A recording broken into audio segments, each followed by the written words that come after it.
Star hero ఓ సినిమాకి కొబ్బరికాయ కొట్టాడంటే చాలు ఫ్యాన్స్లో అటెన్షన్ పెరిగిపోతుంది.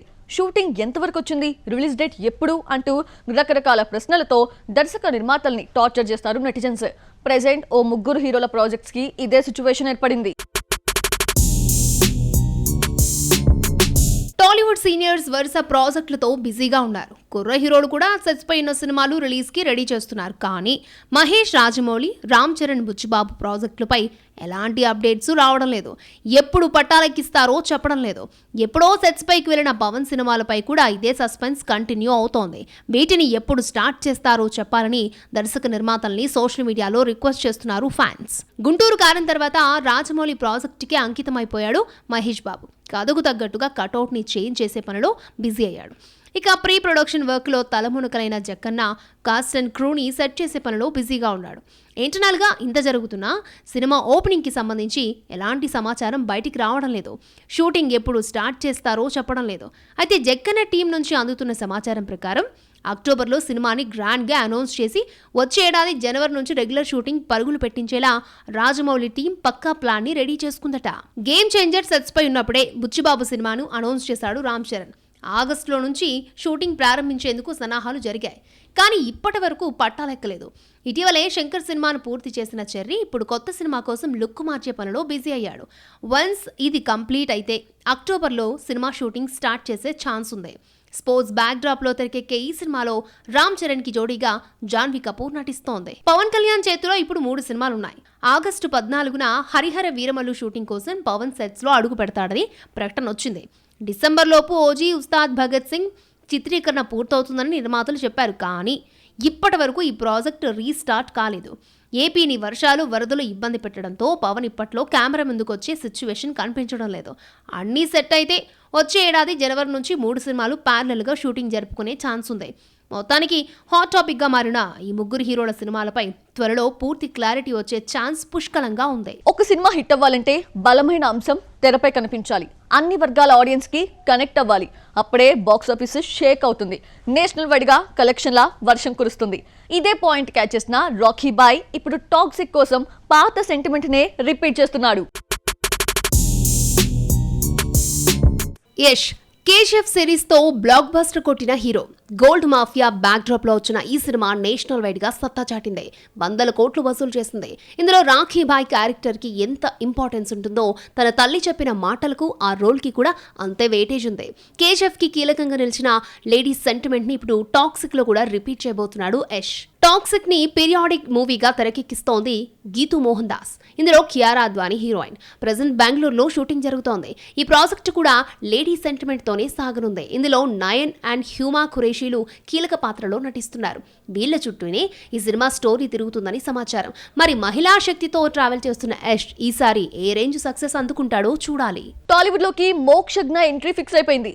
మైథలాజికల్ కథతో తెరంగేట్రం చేస్తున్నట్లు ప్రచారం జరుగుతోంది. మరి ఈ మిషన్ ని ప్రశాంత్ వర్మ దిగ్విజయంగా పూర్తి చేయగలడా? ప్రెజెంట్ తన ముందున్న సవాలేంటి? Have a look. టాలీవుడ్ లో మోక్షజ్ఞ ఎంట్రీ ఫిక్స్ అయింది. ఈ క్రేజీ ప్రాజెక్ట్ ని హ్యాండిల్ చేసే ఛాన్స్ ప్రశాంత్ వర్మకి దక్కింది. తేజస్విని, నందమూరి సమర్పణలో చెరుకూరి సుధాకర్ ఈ సినిమాని నిర్మించబోతున్నాడు. త్వరలో ఈ ప్రాజెక్ట్ సెట్స్ పైకి వెళ్లనుంది. ఇంతవరకు ఓకే. మరి నందమూరి ఫ్యాన్స్ అంచనాల్ని ప్రశాంత్ వర్మ రీచ్ కాగలడా? ఈ మిషన్ ని దిగ్విజయంగా పూర్తి చేయగలడా అన్నదే $1 మిలియన్ ప్రశ్న. మోక్షజ్ఞ ఎంట్రీని డీల్ చేయడం అంటే ఓ యజ్ఞం చేసినట్టే. నందమూరి కుటుంబానికి ఉన్న చరిత్ర, అభిమానులు పెంచుకున్న ఆశలు నెరవేర్చడం అంటే అంత ఈజీ కాదు. ఎన్టీఆర్ వారసుడిగా బాలకృష్ణ ఎంట్రీ ఇచ్చినప్పుడు ఎంత ఒత్తిడి ఉందో తెలియదు. కానీ బాలయ్య వారసుడిగా మోక్షజ్ఞ ఎంట్రీ ఇస్తున్నప్పుడు అంతకు 1000 రెట్ల భారం దర్శకుడు మోయాల్సి ఉంటుంది. ఇప్పుడు అలాంటి టాస్క్ ప్రశాంత్ వర్మపై పడింది. టాలీవుడ్ హిస్టరీని చూస్తే రామ్ చరణ్ ఎంట్రీని పూరి చేతుల్లో పెట్టాడు చిరు. అప్పటికే పూరి పోకిరి లాంటి బిగ్గెస్ట్ కమర్షియల్ హిట్ తీసి ఉన్నాడు. మాస్ సినిమాల్ని డీల్ చేయడం అతనికి కొత్తేం కాదు. మహేష్ బాబుని రాఘవేందర్ రావుకు అప్పగించాడు కృష్ణ. రాఘవేందర్ రావు ట్రాక్ రికార్డు గురించి ప్రత్యేకంగా చెప్పాల్సిన అవసరం లేదు. చరణ్ ని డీల్ చేసిన పూరి కానీ, మహేష్ తో అరంగేట్రం చేయించిన రాఘవేందర్ రావు కానీ అప్పటికే ప్రూవ్డ్ డైరెక్టర్స్. కానీ ప్రశాంత్ వర్మకిది 4వ సినిమా. పైగా ఈ సినిమాలో బాలయ్యని గెస్ట్గా చూపిస్తూనే కమర్షియల్ కథకు మైథలాజికల్ టచ్ ఇవ్వబోతున్నాడు. ఒకే సినిమాలో ఇన్ని రకాల ప్రయత్నాలు చేయడం అంటే కత్తి మీద సామే. దాన్ని ప్రశాంత్ వర్మ ఎలా డీల్ చేస్తాడు అనేదే పెద్ద ప్రశ్న.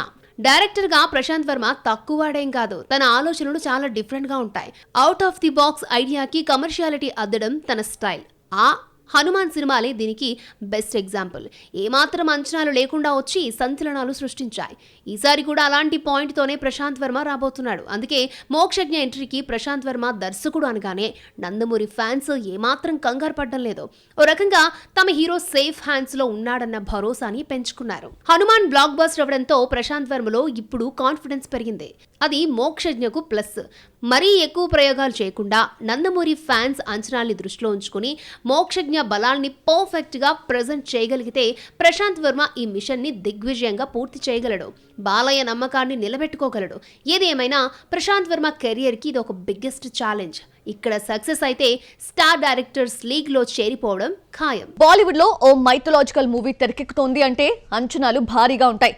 దానికి తగ్గట్లే చెక్కుడు కార్యక్రమం ఎక్కువగా ఉంటుంది. కానీ రామాయణం విషయంలో ఈ స్ట్రాటజీని పూర్తిగా మార్చేశాడు నితీష్ తివారీ. అనుకున్న డేట్ కి రిలీజ్ చేసేలా పక్కా ప్లాన్ అప్లై చేస్తున్నాడు. బాలీవుడ్ లో ప్రెజెంట్ తెరకెక్కుతున్న మోస్ట్ అవైటెడ్ మూవీ రామాయణం. శ్రీరాముడి పాత్రలో రణబీర్ కపూర్ నటిస్తూ ఉంటే సీత రోల్లో సాయి పల్లవి కనిపించనుంది. ఈ సినిమా షూటింగ్ ని గుట్టుచప్పుడు కాకుండా పూర్తి చేస్తూ ఉన్నాడు నితీష్ తివారీ. మొత్తం రామాయణాన్ని 3 భాగాలుగా విడుదల చేయాలని టీం భావిస్తోంది. ఇప్పటికే ఒక స్కెడ్యూల్ పూర్తయినట్లు సమాచారం. అయితే టోటల్ గా మొదటి భాగం షూటింగ్ పూర్తయిందా లేక రణబీర్ రోల్ కంప్లీట్ అయిందా అన్న దానిపై క్లారిటీ రావాల్సి ఉంది. బాలీవుడ్ రామాయణంలో చాలా సర్ప్రైజ్లను యాడ్ చేస్తోందట యూనిట్. ఇందులో రణబీర్ రాముడి రోల్ తో పాటు పరశురాముడిగాను కనిపిస్తారట. 2 గెటప్స్ మధ్య గుర్తుపట్టలేనంత వ్యత్యాసం చూపించబోతున్నారట. రావణుడు సీతను ఎత్తుకెళ్లేటప్పుడు అడ్డొచ్చే జటాయు పక్షికి అమితాబ్ బచ్చన్ డబ్బింగ్ చెప్పబోతున్నారట. హనుమంతుడిగా సన్నీ డియోల్, శూర్పణఖగా రకుల్ ప్రీత్ సింగ్ నటిస్తూ ఉంటే లక్ష్మణుడి కోసం రవి దుబేన్ తీసుకుంది యూనిట్.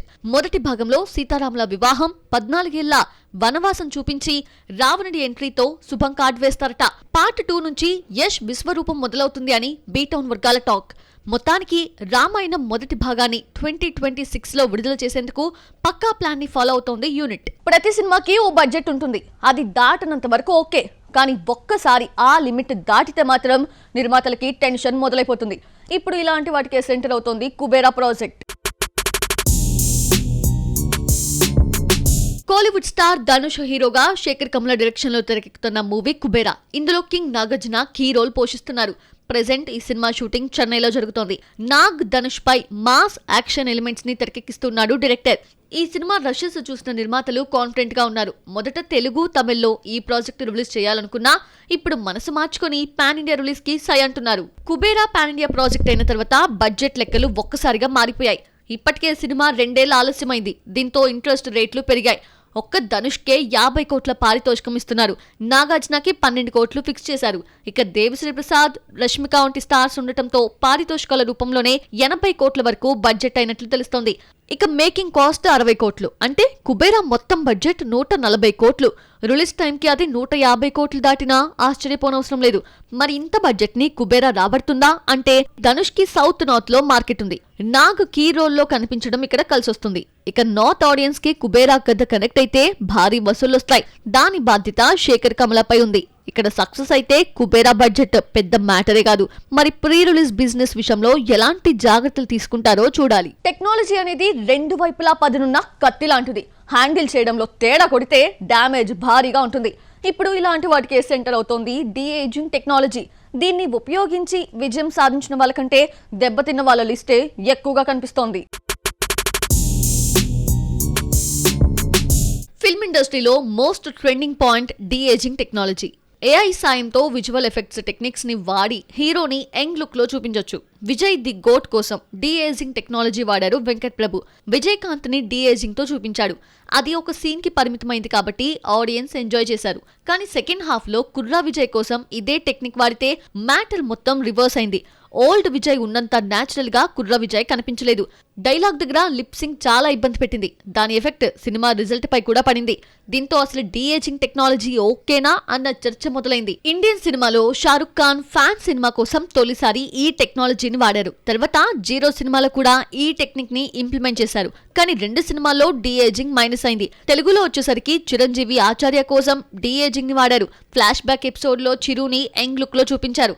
కానీ ఆ లుక్ మెగా ఫ్యాన్స్ కి నచ్చలేదు. టైగర్ నాగేశ్వరరావు కోసం రవితేజ ఈ టెక్నాలజీ వాడినా పెద్దగా అట్రాక్ట్ చేయలేదు. అయితే కల్కిలో అమితాబ్ బచ్చన్, అశ్వత్థామ యంగ్ లుక్ కి ఇది బాగా ప్లస్ అయింది.